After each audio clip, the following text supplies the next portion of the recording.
નમો અરિયંતાણમ નમો સિદ્ધાણમ નમો આયર્યાણમ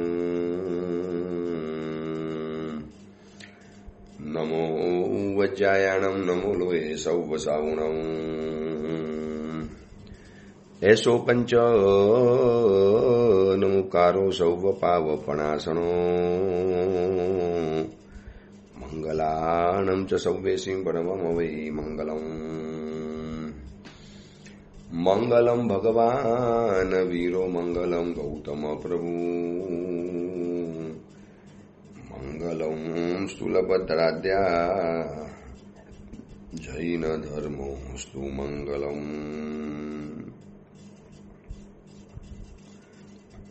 પ્રવચનનો વિષય છે માર્ગ ભૂલેલા જીવન પથિકોની પ્રતિબોધ કથા. આજથી 1245 વર્ષ પૂર્વે બનેલો 4 પ્રસ્તાવ અને 17,000 શ્લોકોની અંદરમાં ફેલાયેલો આ કુવલયમાલા નામનો ગ્રંથ આ ધરતી ઉપર જીવનારા જે પ્રત્યેક જીવો જેટલી પણ જીવ સૃષ્ટિ દેખાય છે અને એ બધાના જીવનની અંદરમાં મારી સાથે તમારી સાથે જેટલા પણ આ ધરતી ઉપર શ્વાસ લેનારા જીવો છે એ દરેક જીવોના જીવનની અંદરમાં કંઈ પણ કથા વ્યથા કોઈ કરુણ એવી બાબતો કંઈક એવી જીવનની અંદરમાં કરુણ ઘટનાઓ કે કંઈક પણ એવા કડવા પ્રસંગો કટુ પ્રસંગો જે સાંભળવા માટે મળે છે અને દરેક વ્યક્તિના જીવનમાં આવા એકાદ અનુભવ હોય છે. કદાચ એક પણ વ્યક્તિ બાકાત નથી. આ બોલનારો હું છું, તમે સાંભળનારા છો. જેટલા પણ લોકો આ વસ્તુ સાંભળે છે એ બધાને યાદ હશે અને સાંભળીને કદાચ યાદ આવી પણ જશે કે હા, જીવનની અંદરમાં આવો એકાદ કરુણ પ્રસંગ બન્યો છે. તો આ બધાની પાછળ ક્રોધ, માન, માયા, લોભ અને મોહ, બસ આવા જ કંઈક દોષો અને એના દ્વારા બીજા ખેંચાઈને આવેલા દોષો એના જીવનની અંદરમાં એ દોષોના પરિણામે જીવનની અંદરમાં કંઈક આવા અમંગલ પ્રસંગો બનેલા હોય છે અને એ જ બાબતને બહુ વિસ્તારથી એકદમ સ્પષ્ટતાપૂર્વક અને કથા દ્વારા ઉપદેશ દ્વારા કદાચ કહેવા માટે જાય ને કદાચ આપણે બોર બની જઈએ, પણ દરેક વસ્તુ કથા દ્વારા આ મહાત્મા આપણને બતાવવાની કોશિશ કરે છે. આખો ગ્રંથ કથા અને કથાઓથી ભરેલો છે અને સૌથી મૂળ કથા ચાલુ હતી કુવલય ચંદ્ર કુંવર અશ્વ દ્વારા અપહરણ થયું, જંગલની અંદરમાં ગયા અને સાગર દત્ત મુનિવરના જે દર્શન થયા અને હવે ખબર પડી કે આ મુનિવર, કુવલય ચંદ્ર અને બાકીના જે 3 મિત્રો, આ 5 મિત્રો કેટલાક ભવોથી સાથે રહેલા છે. મુનિ બન્યા, દેવલોકની અંદરમાં ગયા અને 5 જણા હવે અલગ અલગ વહેંચાઈ ગયા છે. હવે દરેક જણાને પ્રતિબોધ કરવાનું જે સંકેત હતો, બસ એના માટે હવે આ ઉપક્રમ છે જે માર્ગ ભૂલેલા જીવન પથિકો છે એને પ્રતિબોધ કરવા માટે આ બધો ઉપક્રમ ચાલે છે. એમાં કુવલય ચંદ્ર કુંવરને સાગર દત્ત મુનિવર પોતાની આત્મકથા બતાવે છે, પોતાની જીવન કથા બતાવે છે. કેવી રીતે મને વૈરાગ્ય થયો, દેવલોકમાંથી સૌથી પહેલો હું ચવ્યો અને ચવીને જે શ્રેષ્ઠી પુત્ર બન્યો, વણિક પુત્ર બન્યો અને પોતાની કથાના તંતુ આગળ વધારે છે. કેટલી બધી ઘટમારમાંથી એમની જિંદગી આગળ વધેલી છે. જૂના સમયની અંદરમાં અલગ પ્રકારની ઘટમાલ હતી, તો વર્તમાન સમયમાં પણ આવા જ પ્રકારની કઈ ઘટમાલ દરેક વ્યક્તિના જીવનમાં જોવા માટે મળે. અને એ સાગર દત્ત મુનિવર કહે છે બસ પૈસા કમાવાનું મોહ, પૈસા કમાવાની જે લાલચ જાગી.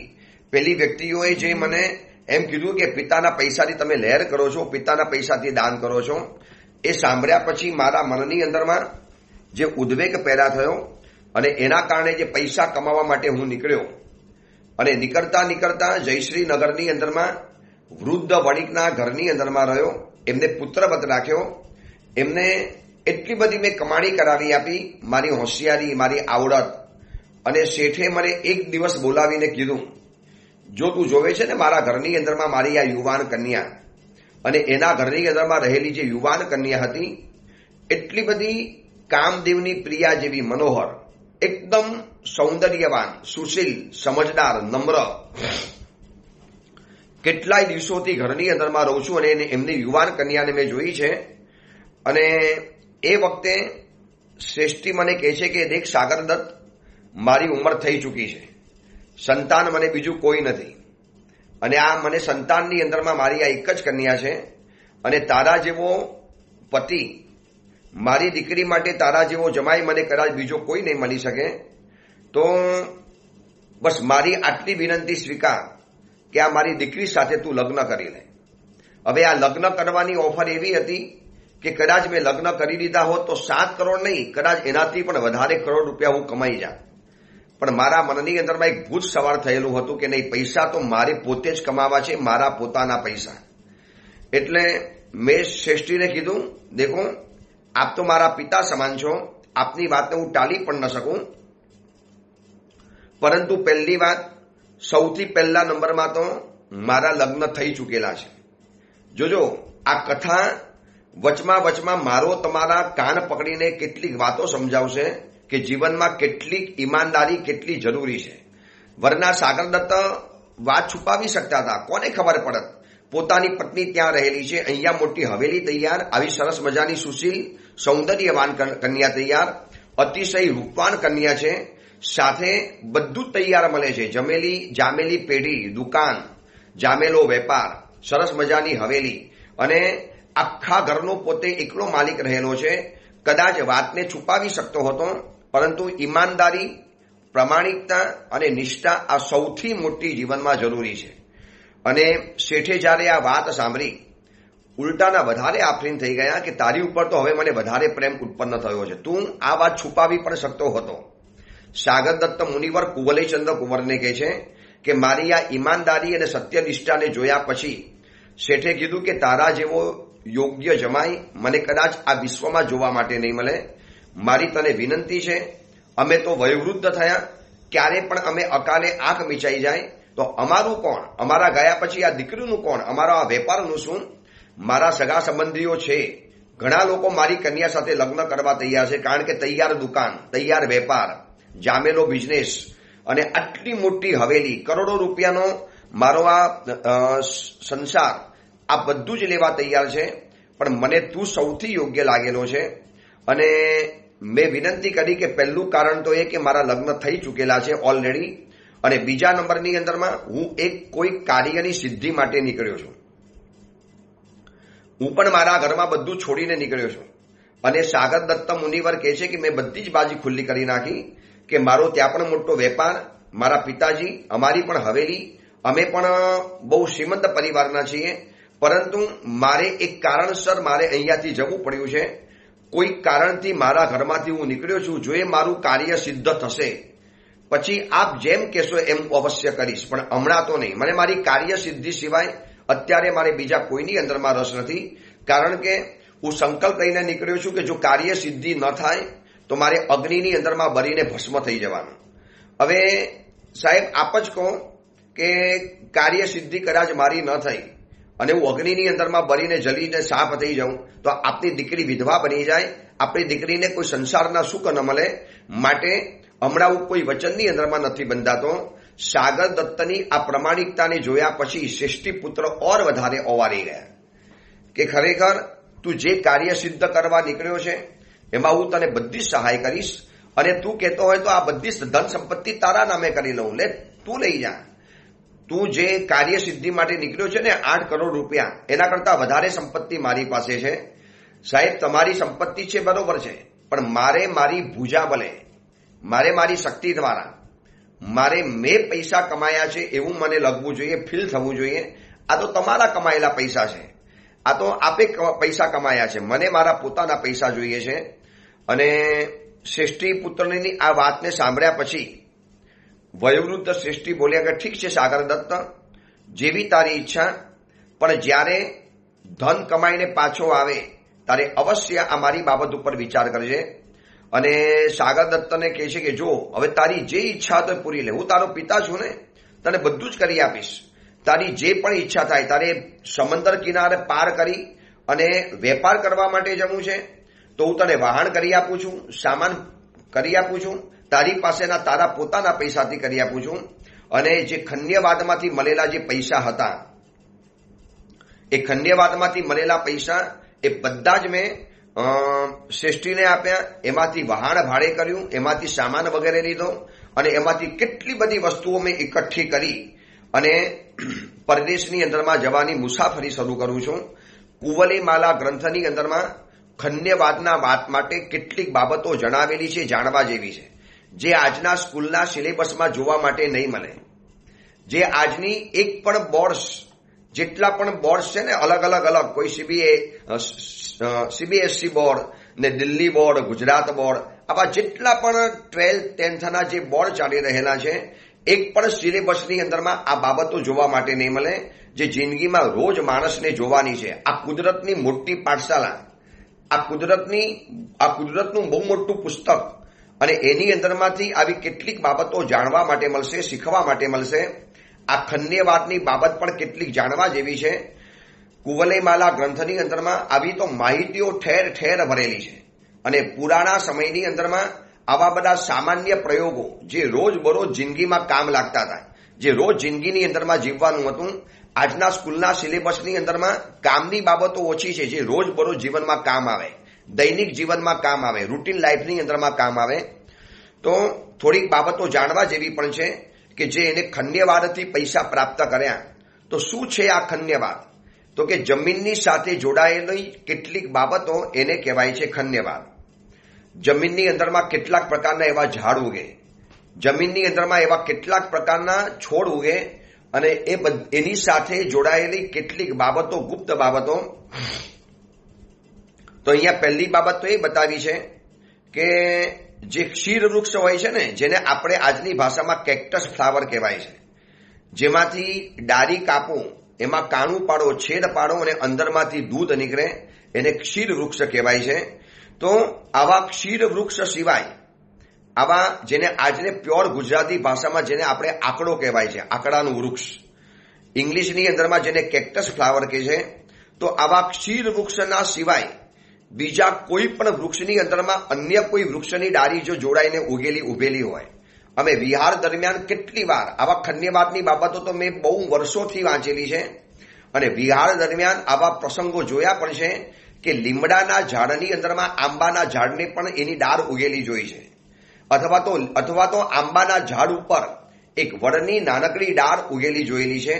તો ક્ષીર વૃક્ષ સિવાય, માનો તમે જંગલની અંદરમાં ગયા, ટ્રેકિંગ કરવા ગયા, બહુ મોટા જંગલોમાં ફરવા માટે નીકળ્યા, સમર વેકેશનમાં લોકો ફરવા માટે જતા હોય છે, તો ક્ષીર વૃક્ષ સિવાય, એટલે કે આકડાના વૃક્ષ જેમાંથી દૂધ નીકળે છે, એવા વૃક્ષ સિવાય બીજા કોઈ પણ વૃક્ષની અંદરમાંથી અન્ય વૃક્ષની ડાળી, બ્રાન્ચ, શાખા જો જોડાઈને ઉગેલી હોય તો માની લેવાનું કે થોડો કે વધારે ધન ભંડાર આની અંદરમાં નીચે દાટેલો હોવો જોઈએ, તો જ એવું થઈ શકે. આ ખંડ્યવાદના માટે આ નિયમ આવે છે કે એક વૃક્ષની અંદરમાં બીજા વૃક્ષની ડાળી ઉગેલી હોય, વૃક્ષ સાથે સાથે ઉગેલું નથી કહેતા, લીમડાના ઝાડની અંદરમાં આંબાની ડાળી, આંબાના ઝાડની અંદરમાં લીમડાની ડાળી, આ ક્યારેક જ આવું બને. અને આવા વૃક્ષો અમે વિહાર દરમિયાન જોયેલા છે. પણ આજે જે રીતે વૃક્ષો કપાતા જાય, જે રીતે જંગલો કપાતા જાય, જે રીતે વિકાસના નામે આડેધડ જે રીતે જંગલો કપાવાની અંદરમાં આવે છે, અને આ બધાના કારણે આવા કેટલાય મહત્વના વૃક્ષો, કેટલી મહત્વની બાબતો ખતમ થવાની અંદરમાં આવી. તો પછી મનમાં સવાલ થાય કે એ વૃક્ષ કાપ્યા પછી રોડ બનાવવા માટે જ્યારે આખો ખાડો ખોદવાની અંદરમાં આવે છે ત્યારે કેમ ધન નથી નીકળતું? એના 2-4 કારણો એવા બતાવેલા છે કે એ ધનના અધિષ્ઠાયક કોઈ પણ દેવતાઓ હોય, એ વ્યક્તિનું ભાગ્ય નથી, વ્યક્તિનું પુણ્ય નથી, તો એને આપવા નથી માંગતા. બીજા નંબરની અંદરમાં કોઈ હેતુસર ત્યાંથી ધન કાઢી લેવાની અંદરમાં આવ્યું છે.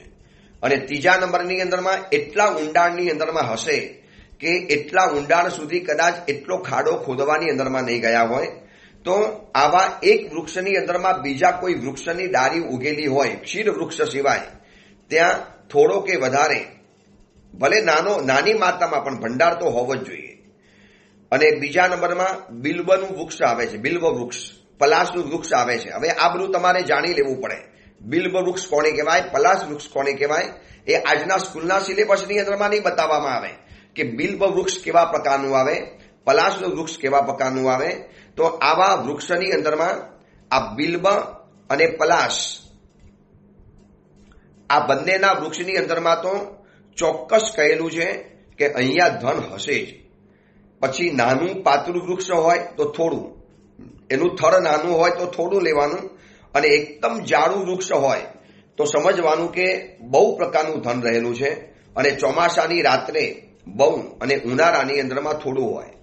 ચોમાસાની અંદરમાં એ ધન ઘણું વધી જતું હોય છે, ઉનાળામાં થોડું જઈ જાય, અને વૃક્ષ જાડું છે. હવે આ સાગર દત્તે જેમાંથી ધન કાઢેલું હતું ને એ વૃક્ષ જાડું હતું, બહુ ઘેરાવો મોટો હતો. અને વિચારી લીધું કે આની અંદરમાં સોનું કે ચાંદી તો હોવું જ જોઈએ. અને એ ખબર કેવી રીતે પડે કે સોનું અને ચાંદી છે? એ વૃક્ષને છેદવાથી જો લાલ પ્રકારનું પ્રવાહી નીકળે, લાલ પ્રકારનું, તો માની લેવાનું કે એની નીચે અંદરમાં સુવર્ણ છે.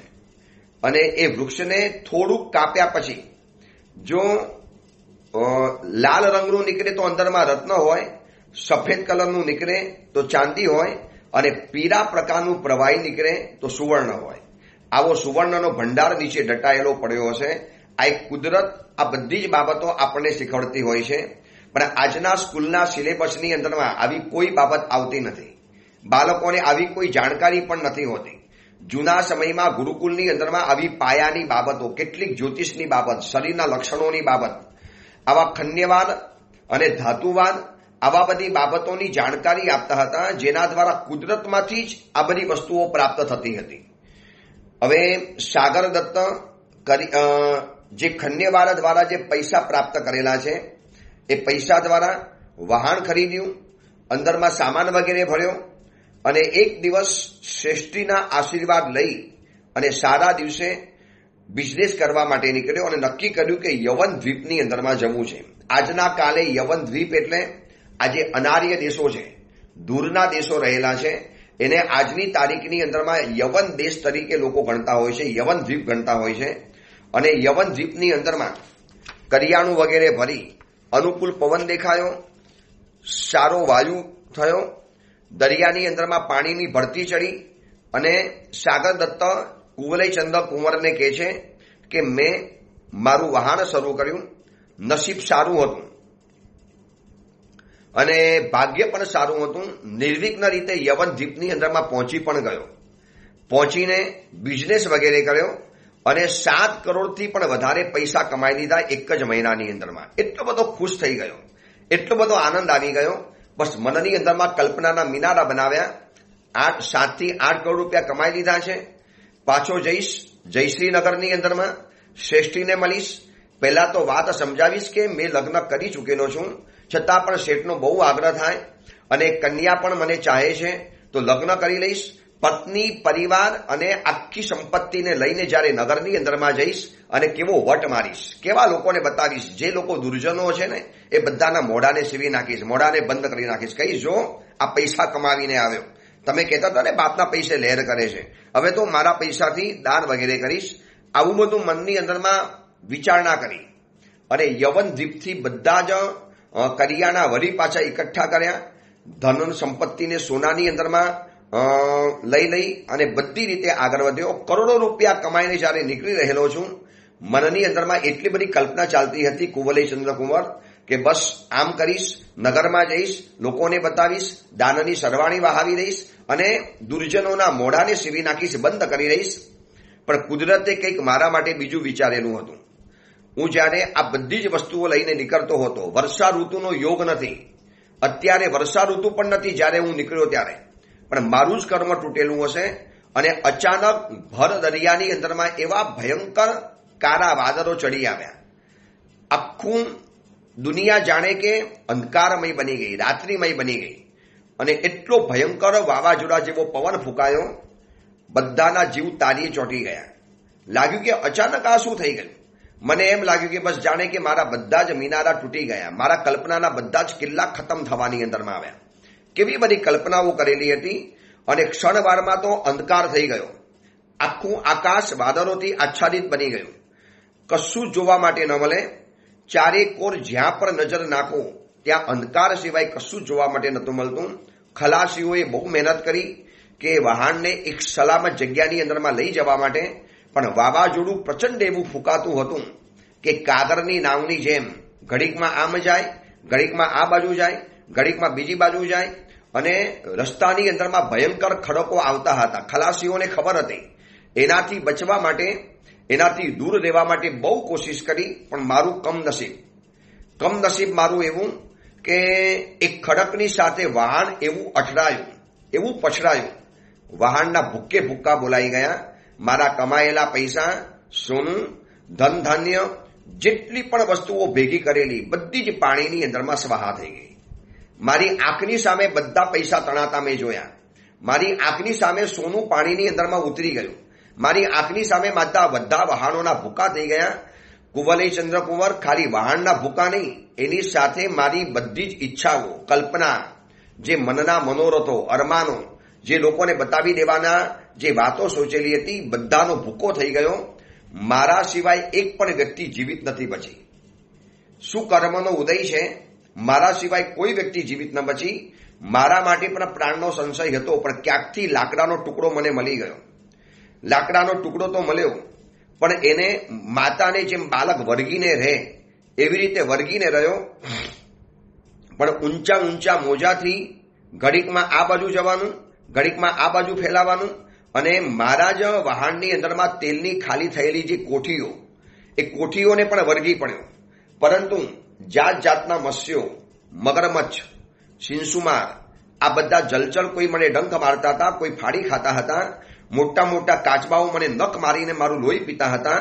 શંખકુલ નામના જીવો મને અથડાતા હતા. કુંભીલ નામના જે દરિયાના જે પ્રાણી કહેવાય, આ બધાથી છેડાતો જલ હસ્તી, દરિયાનો પણ એક હાથી હોય, એના દંતશૂળથી ભેદાતો. એટલી બધી પારાવાર પીડાઓ સહન કરી 5 દિવસ સુધી દરિયાની અંદરમાં રહ્યો છું. આ ખાલી થયેલી કોઠી માંડ હાથની અંદરમાં આવી હતી. બસ માતાના પેટની જેમ કોઠીની અંદરમાં પડી રહ્યો, અને મોજા જ્યાં લઈ ગયા ત્યાં આગળ વધતો મહા મુશ્કેલીએ 5 દિવસ અને 5 રાત દરિયાની અંદરમાં પસાર કરી, અને કોઈ ચંદ્રદ્વીપ નામના દ્વીપની અંદરમાં હું આવી પહોંચ્યો. વહાણના મોજા દ્વારા ઉછળાયો, અને ઉછળાઈને ચંદ્રદ્વીપની અંદરમાં આવ્યો. દરિયા કિનારે મૂર્છા ખાઈને પડેલો છું. ક્યાં મારી મનની ઈચ્છાઓ, ક્યાં મારા મનના મિનારાઓ, ક્યાં બધી મેં મનની અંદરમાં કલ્પનાઓ કરેલી હતી કે 8 કરોડ રૂપિયા કમાઈ લઈશ, ઘરમાં જઈશ, પત્નીને પણ બતાવી દઈશ, પત્નીને પણ પ્યાર કરીશ, કે એવી રીતે એને રાતોરાત છોડીને નીકળી ગયેલો હતો. પણ અહીંયા તો આખી ઘટના જુદી જ બની ગઈ છે. ન જયશ્રીનગર પહોંચી શક્યો, ન મારા નગરમાં પહોંચી શક્યો. યવન દ્વીપમાંથી કમાયેલી બધા જ પૈસા પાણીની અંદરમાં ખતમ થઈ ગયા. એકલો અટુલો પડેલો છું, બેભાન થઈને. એવો બેભાન થઈને પડેલો. પાણીની ભયંકર તરસ, ભૂખ તો એટલી બધી લાગેલી હતી. નરકની પીડા મેં ત્યાં સહન કરી છે. આ જૂના કાળની અંદરમાં આવી ઘટનાઓ બનતી હતી. વર્તમાન સમયમાં પણ આવા સ્વરૂપે અલગ અલગ ઘટનાઓ બનતી જાય છે. કોઈ ઘરમાંથી નીકળી જાય, કોઈ ઘરમાંથી ભાગી જાય, કોઈ ઘરમાંથી કયા વગર કોઈ નવા સંબંધો ઉભા કરી નાખે. અહીંયા પોતાની પત્ની અને પરિવાર છે એને છોડી અને કોઈ નવી સ્ત્રીની સાથે આખો સંસાર શરૂ કરી નાખે.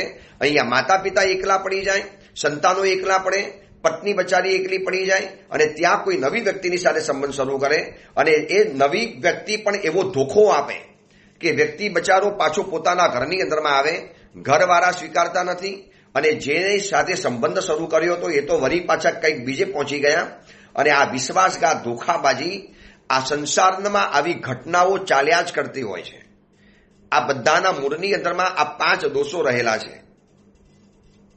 અત્યંત ભૂખ, તરસ, પીડાથી ત્રાસેલો, શરીર ઉપર નકરા ઘા લાગેલા છે, એમાં ખારું પાણી અંદરમાં ગયેલું, એટલી બધી દહાજ્વર જેવી પીડા, એટલી કાતિલ પીડા, અને આ બધાના વચની અંદરમાં બેહોશ થઈને પડેલો છું. ક્યાં મારા 8 કરોડ રૂપિયા કમાયેલા, કરોડો રૂપિયા, મારું સોનું, મારા પૈસા, મારું ધન, મારું વહાણ બધું જ ખતમ થઈ ગયું, અને બિલકુલ એકલો અટુલો પડેલો છું. કુંવલય ચંદ્રકુંવરને સાગરદત્ત મુનિવર કહે છે, અને ઠંડી ઠંડી હવાના કારણે થોડોક તો મૂર્છા ઉડી. મારી આંખો ખુલી, અને જેવી ખુલી એટલે સૌથી પહેલો તો એક વૃક્ષના ટેકે દઈને બેસી ગયો. શરીરમાં નકરા ઘાવ છે, ભૂખ ભયંકર છે, શરીરમાં શક્તિ નથી, પાણી પીવું છે, પાણી મને ક્યાંથી મળશે? આજુબાજુ નજર ઠેરવી. નારિયેળના વૃક્ષો ઘણા રહેલા હતા. કોઈ પણ રીતે કરી નારિયેળના વૃક્ષને તોડી નારિયેળનું પાણી પીધું, ભૂખ સંતોષી. આજુબાજુની અંદરમાં નારંગી, બીજોરું, ફણસ, દાડમ એના એટલા બધા વૃક્ષો હતા ચંદ્રદ્વીપની અંદરમાં, અને એ વૃક્ષોના ફળોને તોડી સેજ વગેરે ખાધા. અને ધીરે ધીરે ધીરે ધીરે મારા શરીરની અંદરમાં કંઈક પ્રાણનો સંચાર થયો, કંઈક શરીરની અંદરમાં શક્તિ આવી, અને વિચારું છું કે આ દ્વીપમાંથી મને કોણ બહાર કાઢશે, કેવી રીતે બહાર નીકળીશ, કોણ મારો હાથ પકડશે, ક્યાં મારું નગર, ક્યાં જયશ્રીનગર, ક્યાં પેલા પ્રેમાર શેઠ મને કહેતા હતા કે બેટા લઈ લે, આ કન્યા સાથે લગ્ન કરી લે, આ બધા પૈસા તારા છે, તારે તારા નગરમાં જવું તો જઈ શકે, તો અમારો કન્યાનો ભાર ઉઠાવી લે, બસ અમે તો નાનકડા ઘરની અંદરમાં રહી જઈશું, આ હવેલી વગેરે વેચી તારે જે કરવું હોય તે કર, તારા જેવો જમાઈ ક્યાંથી મળશે. બધું જ મનની અંદરમાં યાદ આવે છે. જ્યારે આવા દુઃખનો સમય આવે ને ત્યારે માણસને જૂના દિવસો બધા યાદ આવતા હોય છે. એ કરેલી ભૂલો, એ કરેલા ઉતાવળપણ, એ વખતે જે આવેશની અંદરમાં લઈ લીધેલો નિર્ણય. સાગર દત્ત મુનિવર કુવલચંદ કુંવરને કહે છે કે મેં લીધેલો આવેશ ભર્યો નિર્ણય. અરે દુર્જનો બોલતા તો બોલી જાય, કોઈ પણ વ્યક્તિ ટીકા ટિપ્પણ કરી જાય, એને મારે આટલું બધું મહત્વ નહોતું આપવા જેવું. મારો સરસ મજાનો સુખી સંસાર હતો, પ્રેમાર પત્ની, માતા પિતા, સરસ મજાનો બિઝનેસ, એકનો એક દીકરો, મારી પણ હવેલી હતી.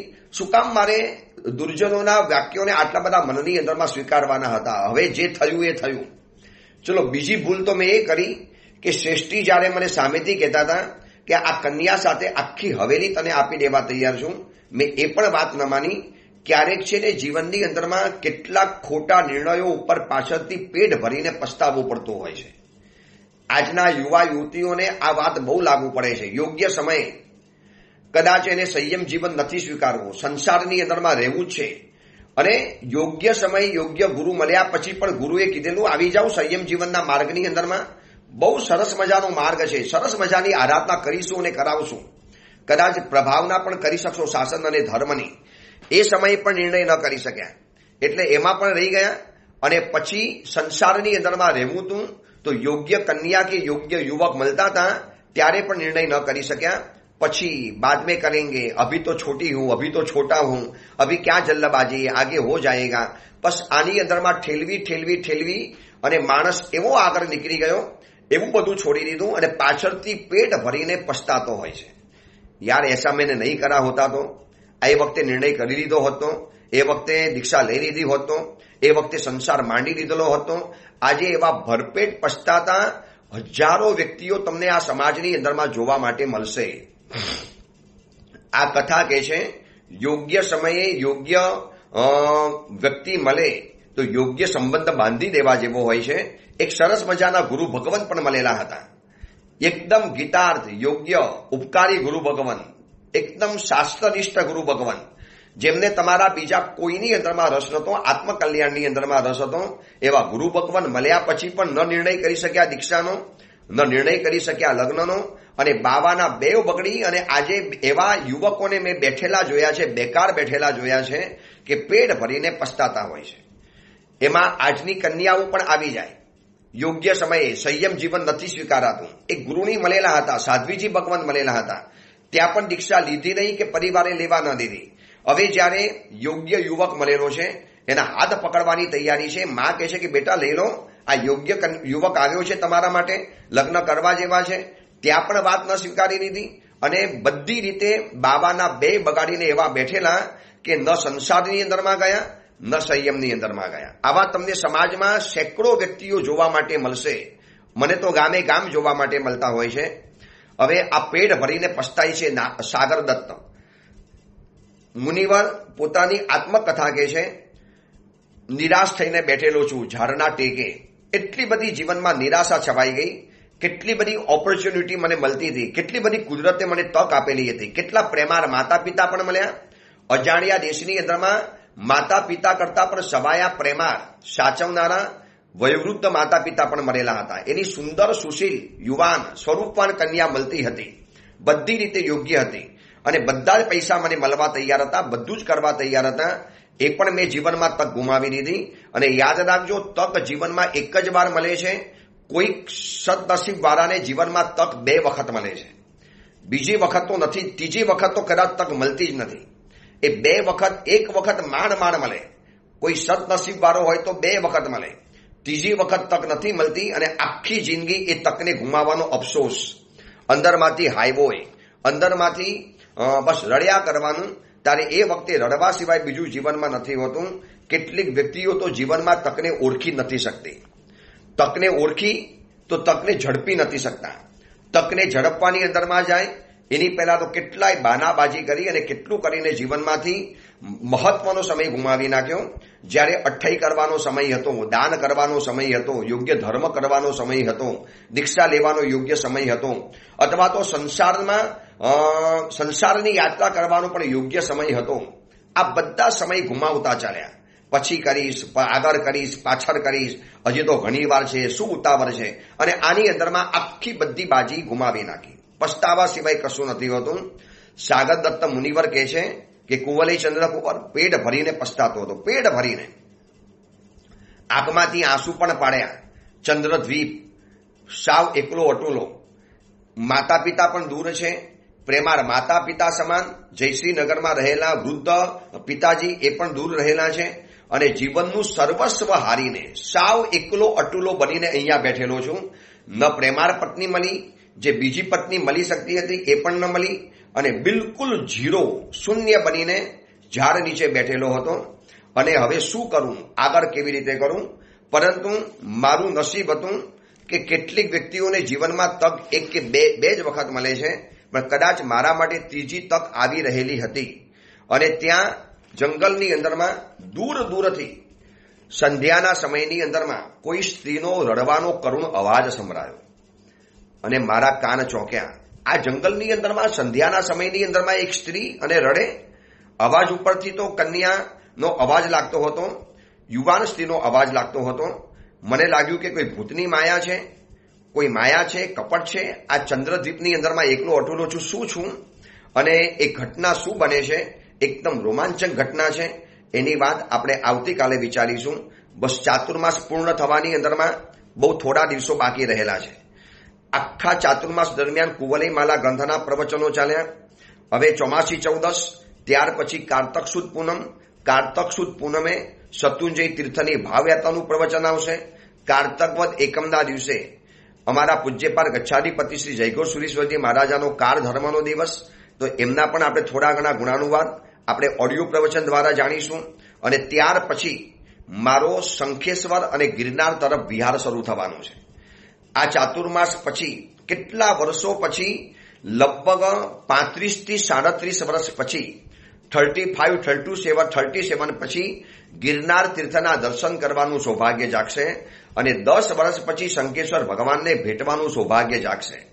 તો આ વખતે શંખેશ્વર જવાનો વિચાર છે. આગળનો પ્રોગ્રામ જે રીતે બનશે, આખો કાર્યક્રમ તમારી સામે આવી જશે. આખો કાર્યક્રમ બતાવી દઈશ. નવા વિહારો થશે, એટલે 1, 2, 5, 15 દિવસ કદાચ પ્રવચનો બંધ રહેશે. એક વખત વિહારની રિધમ સેટ થઈ જાય પછી આ કુવલયમાલા ગ્રંથના પ્રવચનો આગળ ચલાવવા છે. શેષકાળ કદાચ આખો ચાલે, જેટલો ચાલે એટલો ચાલે. આ ગ્રંથના પ્રવચનો પરિપૂર્ણ કરવા છે, અને પછી આપણું જે નીતિ વાક્યામૃત ગ્રંથ જે અધૂરો રહેલો છે એની ઉપરના પ્રવચનો ચાલશે. એ જ મંગલ કામના, મંગલ ભાવના. જીનાગના વિરુદ્ધ કાંઈ પણ બોલાયું હોય તો મિચ્છામી દુક્કડમ.